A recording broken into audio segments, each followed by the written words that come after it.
back to America's number one hip-hop and talk radio show. All politics are local. All politics. Get ready to do another hot session. We just had a loaded session with the disciples who had the president of the University Hospital in the house, and University Hospital is in the throes of a lot of tension. Yes, sir. And the governor has appointed a polished young man to come in and help straighten things out. So if you missed that segment, make sure you pick it up on Facebook, because we will definitely post it on Facebook, our YouTube page, and Periscope. It's time to tune in. All Politics Local is carrying it on. To my right is Minister Abdul Haq. Yes, sir. Muhammad. Thank you for having the me. Honorable Minister Louis Yes, Farrakhan to my right. But the special guest segment today is Mr. Rashawn Davis from Change.org. And these two young men, I was told that we needed to have a discussion about youth activism. And as an OG who's been out here for over 40 years, I'm loving to have these kind of discussions. And so I'm glad you were able to stay to round this discussion out. So let's go to work. Let's do it. Let's go to work. We've got an incredible young man here that's got an incredible profile, a son of Newark, New Jersey, right? We want to talk to him about his profile, talk to him about what he's doing now, and talk to him about his thoughts, and then have a broader discussion about what it means to be about youth activism in the age of Trump, in this particular historical moment with both of these young men. And it really moved the discussion to some really concrete things that we need to be doing in the right now, right? Everybody all right with that? Right? Yes, sir. It's all right. So Rashawn Davis. What's going on? See, now I'm an old head. Now, see, my generation, I was in this seat over 40 years ago on this campus as a jazz DJ. Okay. Now, my generation has the wonderful distinction, in spite of all of our problems, of not only dropping the seeds and solidify what became hip-hop, but also at the same time stabilizing jazz so it could go from its 20th century into the 21st century. That's what my generation did, right? A lot of that happened right here in this community, right? So that's just my background here in this kind of vibes. I just wanted to share that. Listen, right? we respect that. We respect. We know the origins of our music. We respect that. That history is important. That history is important. But let's talk about this. I want to talk about this little brother's history. Yes, here, sir. Come out and now tell us about your background. Now, you're a native son of Newark. Native son, right? Native son. Yeah, spent a few years away, but I identify as a son of Newark for sure.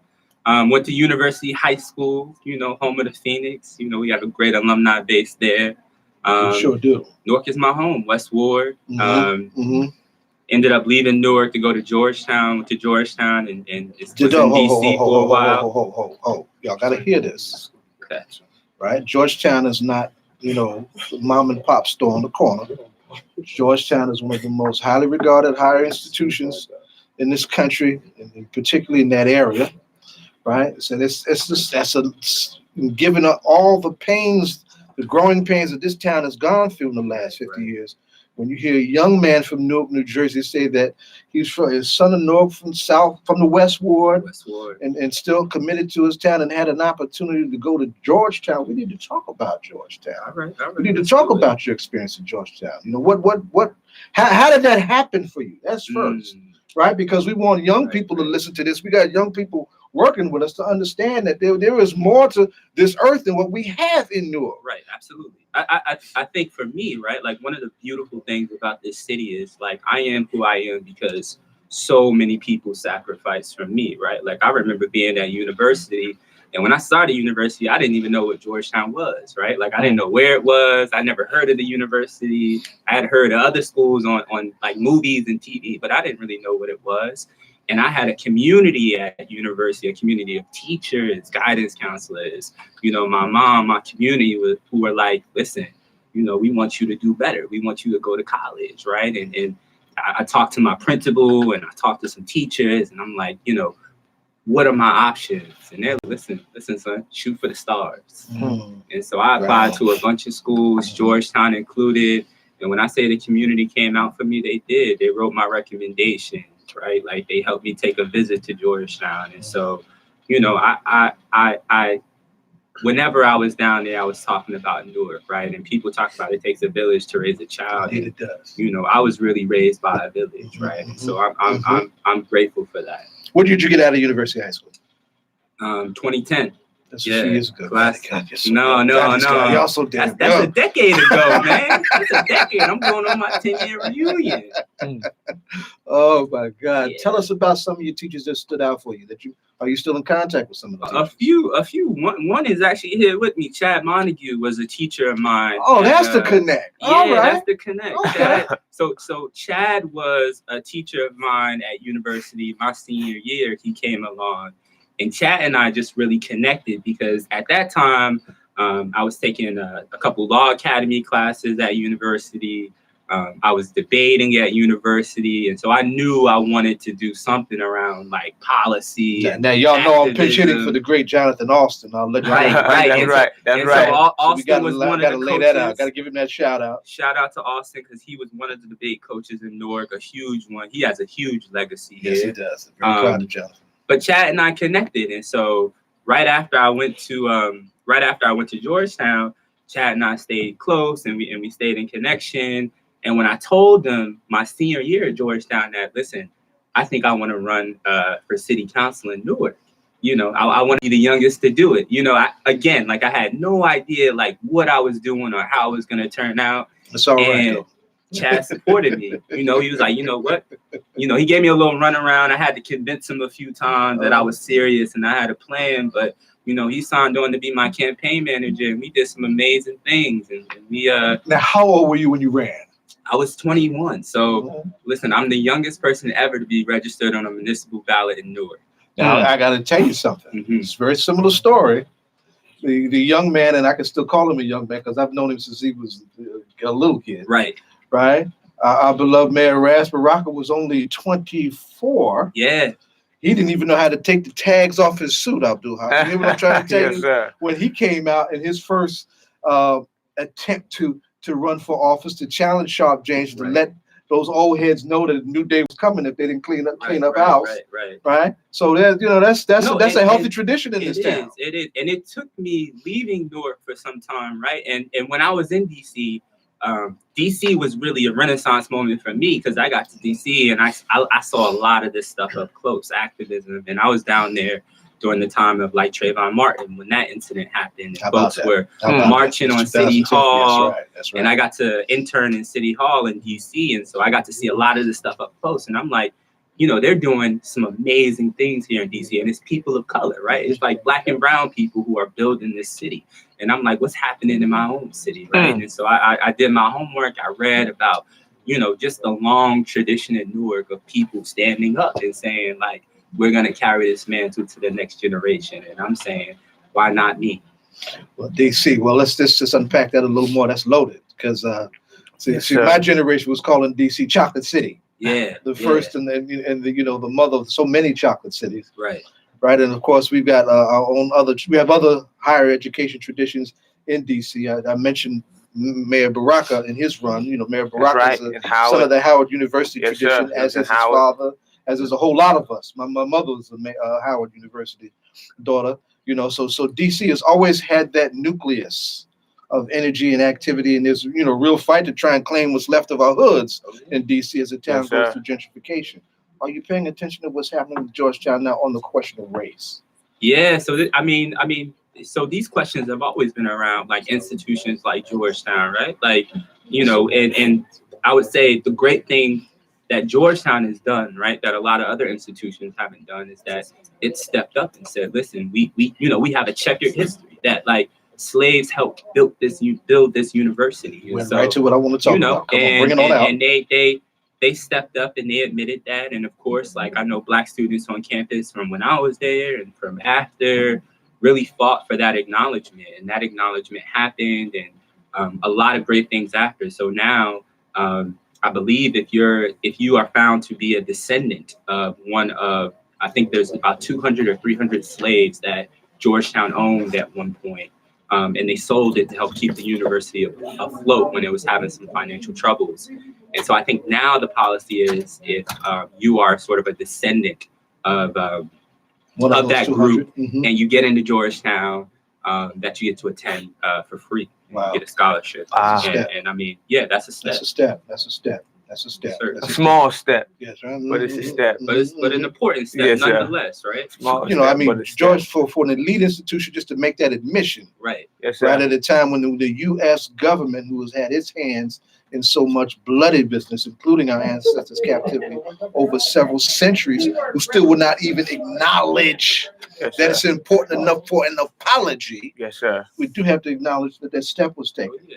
Yes, Right. sir. And I'm saying that also because we just in a time where we're trying to bring the question of reparations back to the forefront Yes, of our sir. people's consciousness and into the national dialogue, because in the national dialogue on race is a weak discussion if it does not include that. As far HR as I'm 40. concerned. HR 40 and beyond. Yes, sir. HR 40 is just for the study. Yes, sir. We want what the study is going to produce in results. That's right. And Right? We gotta have the long vision. I think what we got to Sure. consider, right, is that like so many of our institutions in this country have a past with slavery, right? And not just slavery, but in Jim Crow and the Civil Rights South. And so it's like the question becomes, how do we reckon with that? And money is important. You know what I mean? The economic power of people of color in this country is important.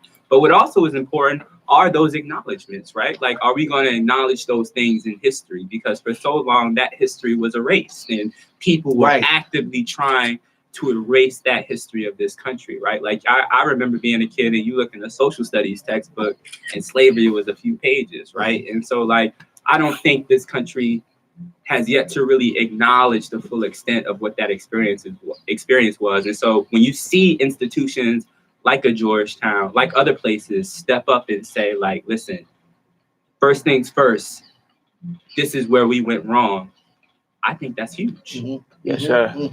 I mean, in retrospect, I just know that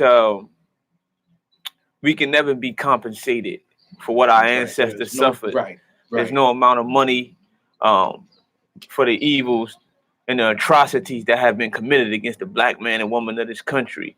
We talk about the Jewish Holocaust, and when you look at what happened to the black man and woman right here on this soil, it's really unfathomable that we are still here.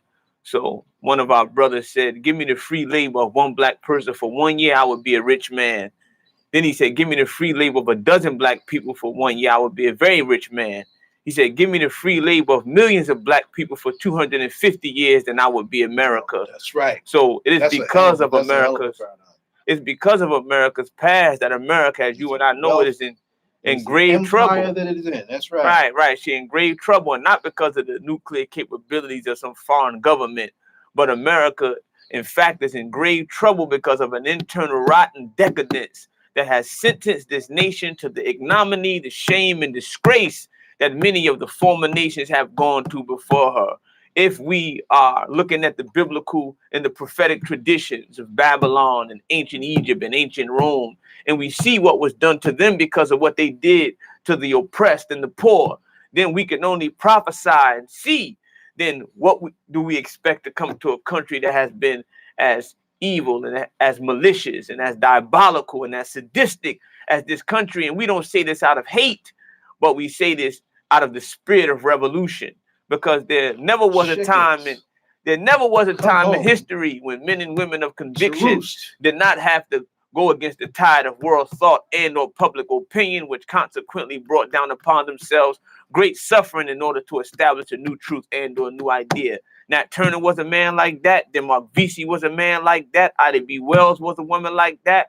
Shirley Chisholm was a woman like that. Sojourner Truth was a woman like that. All of these heroes and sheroes that we give accolades, they spoke about issues that were not popular at that time, and they had to forego being belittled, being maligned, being neutralized and isolated. We definitely now that and your litany of ancestors that we acknowledge is important, because we're coming out of the national annual acknowledgement of the legacy of Dr. Martin Luther King, and we're on the bridge to so-called African American History Month, and we always talk about that bridge between Malcolm and Martin. We are in the throes of what is known as the decade of the African descendant in international arenas, right? And the question of reparations is there, right? So we need to be the ones holding accountable those empires, and America isn't the only one who's got those bloody hands. all those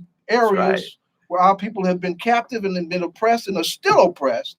We need to be turning up the volume and recognize that that's the responsibility of our time to do those kind of things. Now back to Rashawn. Now Rashawn, you went from Georgetown, you came on back, you ran from office in the West Ward, made some noise. Then you also wound up with our good friends at the American Civil Liberties Union of New Jersey. I did. Right? Big, that's how big. does that go? And then how does that help this discussion become so germane? Well, listen. I think what for me, like I decided to come home and run for office, and I mean we put up a great run, right? Like people said we weren't going to be around after 2 weeks, and we lasted almost 9 or 10 months up until election day. Sure did. And that was because young people, right? Like young people were empowered to do something, right? Like at that time, when we were talking about really the most intractable problems that Newark had, whether it was gun violence, right? Whether it was unemployment, whether it was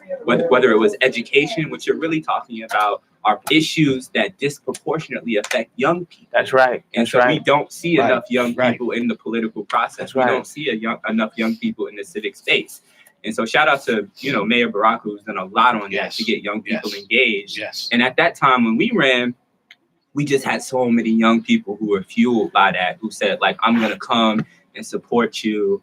And we organized and we pushed and we lost, but it wasn't really a loss, right? It was a win, because to this day, I get texts and emails and messages from people who say, listen, like, I want to run in my town, right? Like, I want to run in my city, or I want to be involved in this way. And so, like, never underestimate the power of young people, right? Like to do the bold and to do the powerful thing. Let's bridge this 2 ways. Right, you mentioned in your Georgetown days the whole question of police brutality being one of those issues that came forward. Now you happen to be one of our voices on the Civilian Complaint Review Board, and I can talk about it. I know you have your limitations, but to include that issue, and of course the other issue that drove the community, that's still driving the community nuts, the question of violence that all of us have worked extensively on. Right, I want to bring that back to that. But for listeners not knowing what I'm talking about, I have to tell you that in this town, in Newark, New Jersey, under the leadership of Mayor Ras Baraka, the city of Newark has the strongest civilian review board in the country, and we are in a dogfight with the police unions of this town and of this country. We got one more legal hurdle at the New Jersey State Supreme Court for our civilian review board as we envisioned it, with the authority that we envisioned it with. Yes, right? Sir. That's come out of some serious struggle. And the fact that this young man is one of the reps on that is something that I just had to acknowledge. So I just wanted to put a pinhole in that as we, raise those questions, those discussions, because we can't talk about serious youth activism without talking about those two particular issues. That's right. So both of you, please weigh in. Yeah, I mean, I think for me, like, I first saw it in DC. Like I mentioned, I was first there around the time when the Trayvon Martin incident happened. And, I think, like, what I learned there was that young people were motivated by this issue, right? Like, people were angry. And so, like, that was the first time I really saw folks really organizing to make police departments better. And then when I got back to Newark and after I ran, when I ran, like, I would often hear from people that, like, we got to fix policing in the city, right?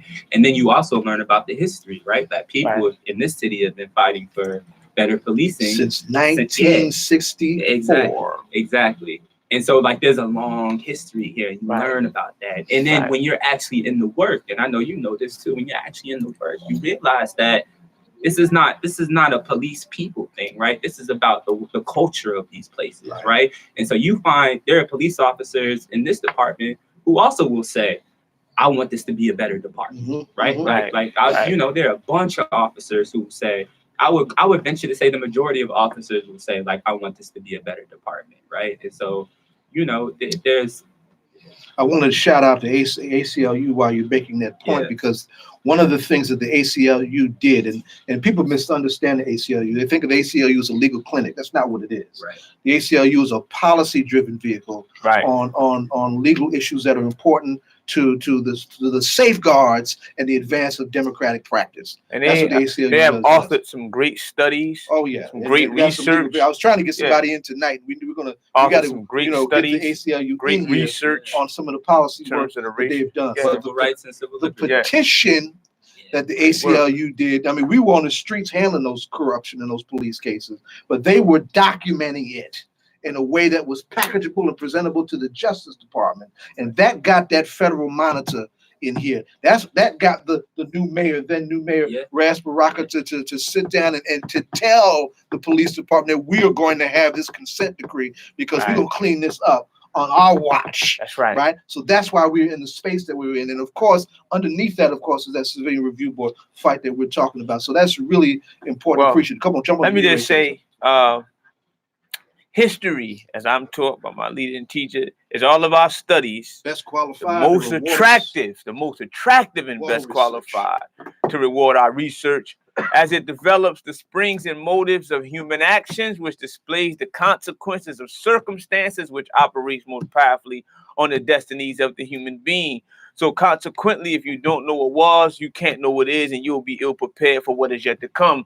So when we're talking about the police, a lot of our people don't really know the origin of it, this institution. But we know that laws have always been put on the books and were enacted to oppress the poor and the darker people. 1669, we know that Virginia instituted a law called the Casual Killing of the Slave Act, where they made it legal for those who were slave patrollers or quote unquote sheriffs to legally gun, hunt, and kill young black men and young black slaves who were trying to run away. So inherent in the fraternal order of police, there's always been this type of, I would say, culture, as he said. That's the origin of corrupt, racist police culture. Dead on point. There's always been this mindset, you understand, of oppression, a mindset of property protectors and not so much protecting the people.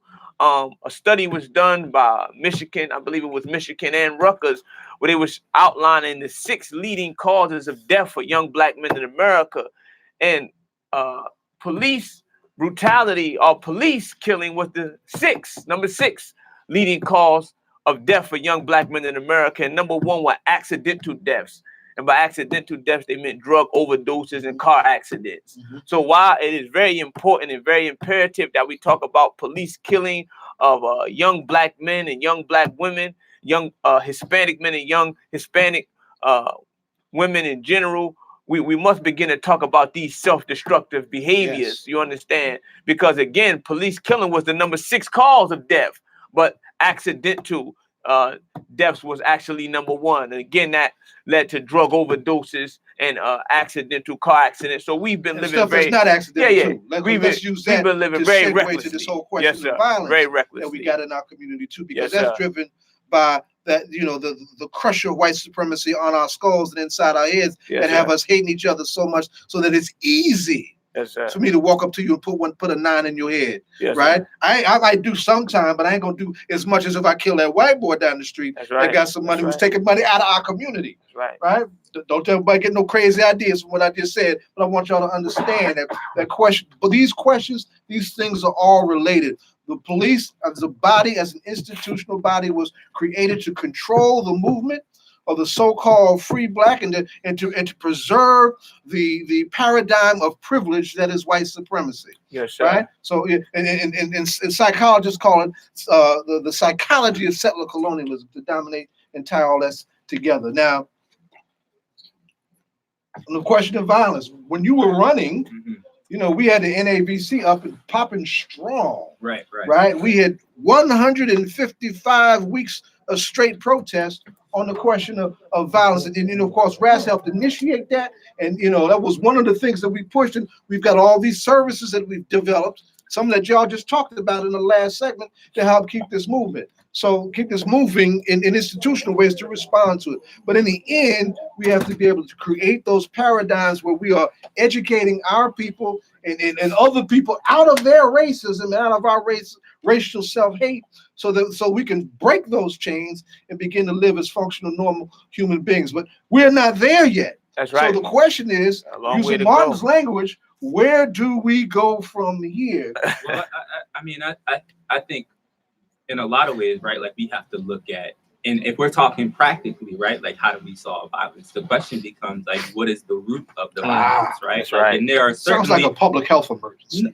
But I mean, there are certainly like psychological aspects of it too. But like, you know, I think oftentimes, like when we look at violence, right? Violence is a public health issue, right? Like people, when we talk about crime, right? We talk about people who live in poverty, right? Like people who don't have education. And so we have to address like these practical issues first. Like, how do we provide education? How do we survivors provide jobs, of long-standing, brands, and I'm using that word for very deliberate ways, of trauma that has never been addressed in their lives. Oh, absolutely. Yeah. Absolutely. So yeah. And when you live in a community, right, that for generations has just been neglected and lost, right? Like babies born into that, they soak that up and they become that, right? And so the question is like, whether we started it or not, the question becomes like, how do we break that cycle? We've got several. This is a culture of violence. When you look at how much America spends on her military budget, as opposed to how much he spends on education,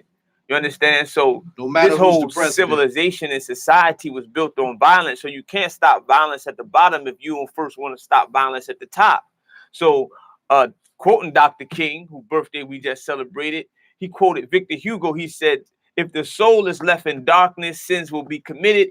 The guilty one is not he who commits the sin, but he who creates the darkness." So many of us are victims of a society and a civilization that we had nothing to do with, particularly Black people in America. When you talk about violence, there's something in psychology called identification with the aggressor. Yes. Identification with the aggressor. And this is a defense mechanism, which says that when you are aggressed by a certain person or entity for a long period of time, you begin to take on the identity of the person that's aggressing you in order to defend yourself against the aggressor. So we have been aggressed for 300. We've been aggressed for over 400 years in this country. That's right. So we are only imitating that which we have been the victims of. You understand? Along with self-hate, not being taught the knowledge of self, our history being erased. Marcus Garvey said, having had the wrong kind of education, the Negro has become his own greatest enemy. Right. He said, most of the trouble I've had in trying to advance the race have come from my own people, the Negro. So again, self-hate has been perpetuated through the educational system. Again, I quote Dr. Nellie Fuller, who said, if you don't understand white supremacy, what it is and how it works, then everything else that you do understand will only confuse you. You understand? So I think that when you look at us, in terms of how we relate to one another, a lot of it is systematic and it's systemic, being reared, you understand, under a curriculum that does not teach us to value ourselves, that does not teach us what we have contributed to civilization and society as a whole. So again, we are victims, but we have to get out of our victimization and begin to do like you, brother, and break that chain. Become an agent of change. Yes, I saw it. In our last 5 minutes, let's bring some things together. This is 2020. We're in a town. We've got progressive leadership in this town. We've got backwards national leadership. We've got a world that's in trouble, from everything from the environment to just trying to figure out how to stay alive, coming out of our mother's wombs. We have some healthy things happening in terms of support to help stem the tide of violence by using the public health paradigm to address the question of violence. We have a census coming up that a lot of our people are afraid to participate in, trying to hide our scars from other things. Young warriors, how do we move the needle towards our people to a better place using this particular historical moment, and what challenges us right in front of our faces right now in this particular year, this particular moment, this particular time that is now? I mean, for me, it's a call to action, right? Like Du Bois talked about the talented 10th when he wrote The Souls of Black Folk, right? And so you look at where we are in 2020, You have more educated Black and brown people than we've ever had That's right. in the history of this country, right? And so the question becomes like, what are we doing in terms of community building, right? Like That's right. You know, and we have, I have friends and I have buddies who, you know, they got their degrees or they did this and then they moved on, right? And so like we have to ask ourselves, like, you know, what is our business? You know, what is our business in terms of community building? And so the question becomes like, as the talented 10th, you know, how are we moving the needle forward? Well, according to the Journal of Higher Black Education, they say that currently there's over 4.5 million Black people in this country that have some type of 4-year degree. However, Carter G. Woodson said that the Negroes who have put on the finishing touches of some of our best colleges are all but worthless in the advancement of their people. So it's always been the objective of those who oppressed us to separate those who are the academics and the intellectuals, to separate them away from the masses of the people. So I think that what we can do is what our brother has done. Again, he got a great education, but he didn't just take his education and move to the hills, you understand, of Hollywood, away from his people. He took what he got and he came back to the neighborhood that reared him and raised him and began to disseminate, you understand, and educate and show young brothers, look, if I was living here and I moved out, then you could do the same. And that's what we need, more of our young Black men and women who are astute, who are intellectuals. There's a book called The Crisis of the Black Intellectual. So we need many of our young Black men and women who are fortunate, you understand, to get that prestigious education and not just lead a hood and disconnect, but to come back and create institutions, build things where you can touch that young Black man and woman who's in the mud, who don't see any potential or hope in themselves, and then begin to facilitate for them a pathway out of the ghetto. Heard anybody your age even mention that book? Oh, yes, sir. All praise. You understand what I'm saying, yes, y'all? So old heads may understand what I'm talking about, but as you know, but as an elder in the community, Brother Ed, right, I'm loving this. What I'm hearing about Crisis these two of the young Black men intellectuals. really talking about it. So we've got some good examples right here. So as we wind this down, right, I want y'all to think about your concluding remarks. Where do we go from here? What is to be done, right? What needs to happen within the generation that is yours, right? To put your particular stamp on this historical moment to help move the needle and our people forward. Well, Dr. King led the Montgomery bus boycott when he was 27 years old, and he was assassinated at the age of 39. Dr. King never lived to be an old man, right? And so the question becomes, what are you willing to personally sacrifice to move the people forward? The question is a question of personal sacrifice and commitment. I mean, we quoting Dr. King. I guess I'll stay in line with it. He said, there comes a time when one must take a position that is neither safe, that is neither political, nor is it popular, but he or she must take that position because their conscience tells them that that position is right. So I believe that our youth, our young people, consciously, we know what's right.